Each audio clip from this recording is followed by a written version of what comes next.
Que a gente está vivendo um momento inédito e muito difícil, todo mundo já sabe. Mas será que nessas semanas de isolamento e de medidas emergenciais dos governos nós não aprendemos nenhuma lição? Vamos lá que eu vou falar sobre isso hoje.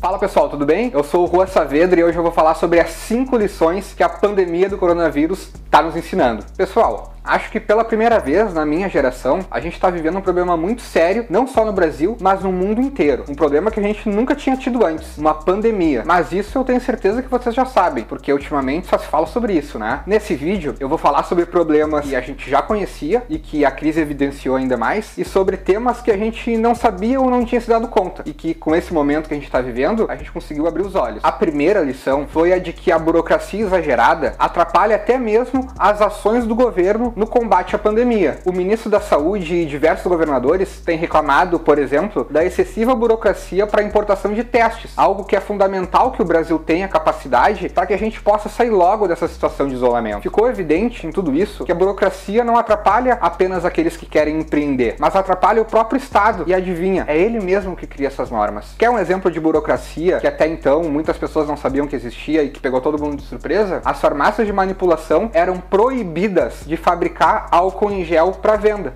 Dá pra acreditar nisso? A segunda lição que a gente está aprendendo e conseguindo enxergar com mais clareza é que o custo do Estado é muito alto. O Estado sustenta todo o seu aparato, seja físico, seja de servidores, seja dos programas do governo, e quem arca com esse custo é a própria sociedade. Mas faz quase um mês que a sociedade não está produzindo e gerando a riqueza que gerava até pouco tempo atrás. A consequência disso é que os impostos que são arrecadados para o Estado vão diminuir. Enquanto isso, diversos programas emergenciais têm sido criados para auxiliar a população a enfrentar esse momento, para atender empresas informais, autônomos e pessoas que simplesmente pararam as suas atividades. Ou seja, o custo do Estado vai aumentar. Apesar desse auxílio ser fundamental hoje, em razão de tudo que tem acontecido, o custo desses programas não é baixo. Se isso não for compensado com corte em outras áreas, a dívida do governo vai aumentar e pode até gerar inflação, o que impacta toda a sociedade. A terceira lição é de que não bastam apenas boas intenções para que se implementem políticas públicas em um momento de emergência como esse. Exemplo disso são os decretos editados pelos governadores e prefeitos de diversos municípios do Brasil e que acabaram mostrando um lado um pouco autoritário dos nossos governantes. Eles estão utilizando essa situação, esses decretos, para apreender máscaras, respiradores e equipamentos médicos de fábricas e distribuidores. Mas vamos falar o bom português. Apreender não, né? É roubar. Eles ignoram que essas fábricas e distribuidoras estão produzindo e entregando materiais para todo o Brasil, e não apenas para o município Y ou para o estado X. Tu sabia que antes da reforma trabalhista, aquela que aconteceu em 2017, não se podia fazer teletrabalho no Brasil? Pois é. A quarta lição é justamente essa, que a reforma trabalhista, tão criticada em 2017, foi a que permitiu que hoje os empregadores e empregados pudessem optar pelo teletrabalho, ou como tem sido chamado, home office. Essa reforma também deu maior valor aos acordos individuais de trabalho, permitindo que empregado e empregador pudessem negociar outras cláusulas que antes não podiam. E é justamente essa possibilidade e essa flexibilização que vai garantir o emprego de muitas pessoas, mesmo nesse momento de crise. E a última lição que eu trago nesse vídeo é sobre os fundos partidário e eleitoral. Eu te pergunto, é certo, correto, ético, moral que nós, sociedade, banquemos a existência de partidos políticos e campanhas eleitorais destinando recursos públicos para esses fins e não para aqueles que devem atender a população, como a saúde, por exemplo? A resposta para essa pergunta, a nossa própria classe política está dando. Os mandatários do Partido Novo, junto com alguns outros deputados federais, protocolaram um projeto para destinar o fundo partidário e o fundo eleitoral para auxiliar o governo